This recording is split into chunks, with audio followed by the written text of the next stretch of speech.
আজকে আমি তোমাদের সাথে শেয়ার করব ক্ষীর পাটিসাপটার রেসিপি। একবার খেলেই বারবার খেতে ইচ্ছা করবে। তার জন্য আমি নিয়ে নিয়েছি দুধ আর খেজুরের গুড় দিয়ে খুব সুন্দর করে জাল দিয়ে নিয়েছি। আর এটা হচ্ছে মোয়ার দিয়ে পুর বানিয়ে নিয়েছি। আর এই দেখো ব্যাটারটা দেখেছো কতটা পাতলা হয়েছে।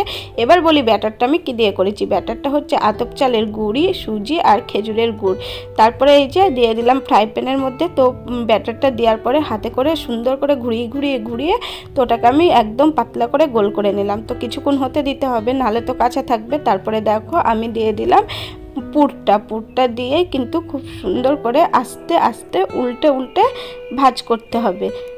প্রথম দুবার কিন্তু লেগে যেতে পারে কড়াইয়ে, তারপরে দেখবে আস্তে আস্তে কিন্তু ঠিক হয়ে যাবে। দু একটা মানে এই পাটিসাপটা করার পরে আস্তে আস্তে কড়াইটা যখন প্লেন হয়ে যাবে তখন কিন্তু সুন্দরভাবে উঠে যাবে। তো দেখো পাটিসাপটাটা কিন্তু খুব সুন্দর করে উঠে যাচ্ছে।